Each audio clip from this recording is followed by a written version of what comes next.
রাকসু, হল সংসদ ও সিনেট ছাত্র প্রতিনিধি নির্বাচনে অংশগ্রহণকৃত প্রার্থীরা ব্যাপক প্রচার প্রচারণা শুরু করেছেন। সেটা আমরা আমাদের প্রতিনিধি বুলবুল হাবিব সেখানে আছেন, রাষ্ট্রীয় প্রতিনিধি, তার কাছ থেকে একটু বিস্তারিত জানবো। বুলবুল, কি অবস্থা দেখছেন? আস্তে আস্তে কিন্তু উত্তেজনা বাড়ছে, রাকসু নির্বাচন মানে সময়টা কাছে চলে আসছে। এখন কি পরিস্থিতি দেখছেন প্রচার প্রচারণা শুরু থেকে? গতকাল যেহেতু চূড়ান্ত প্রার্থীদের প্রার্থিতার তালিকা প্রকাশ করা হয়েছে, সেখানে আমরা দেখেছি যে রাকসুর কেন্দ্রীয় সংসদ পদে 247 জন এবং সিনেটে 58 জন এবং বিভিন্ন যে হল রয়েছে, হল সংসদে 597 জন তাদের প্রার্থিতা চূড়ান্ত হয়েছে।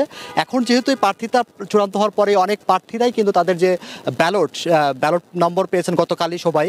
ব্যালট নম্বর পাওয়ার পরে আজকে কিন্তু অনেকেই লিফলেট করেছেন। সেই লিফলেট নিয়ে ক্যাম্পাসের ভেতরে বিভিন্ন চায়ের স্টলের আড্ডায় বা বিভিন্ন ডিপার্টমেন্টের এবং বিভিন্ন যে আড্ডাগুলো রয়েছে সেই আড্ডাগুলো যাচ্ছেন তারা একে একে, এবং তারা তাদের যে ভোট সেই ভোট প্রত্যাশা করছেন।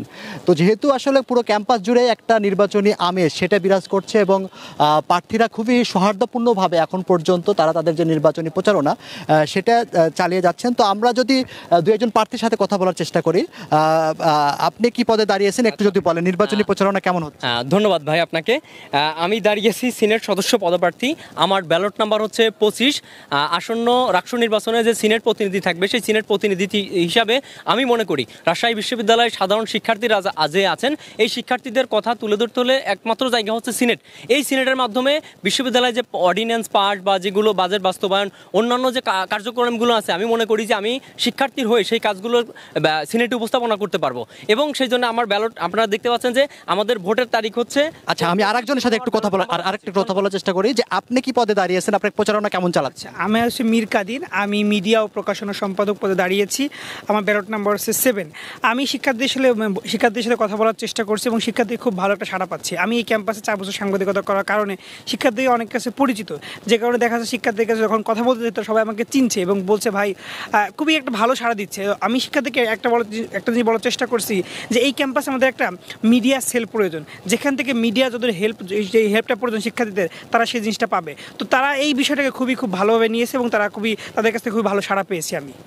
ধন্যবাদ আপনাকে। তো আসলে আমরা দুজন প্রার্থীর কথা শুনছিলাম। আসলে বিভিন্ন জায়গায় বিভিন্ন এলাকায় আসলে ক্যাম্পাসের যেহেতু অনেক বড় ক্যাম্পাস, বিভিন্ন এলাকায় প্রার্থীরা প্রত্যেকেই তাদের মতো করে আসলে কেউ ঐক্যবদ্ধভাবে কেউ স্বতন্ত্রভাবে তাদের যে প্রচারণা সেই কার্যক্রম চলছে। যেহেতু নির্বাচনী নীতিমালা অনুযায়ী সকাল 10টা থেকে রাত 10টা পর্যন্ত প্রার্থীরা তাদের যে প্রচারণা কার্যক্রম চালাতে পারবেন।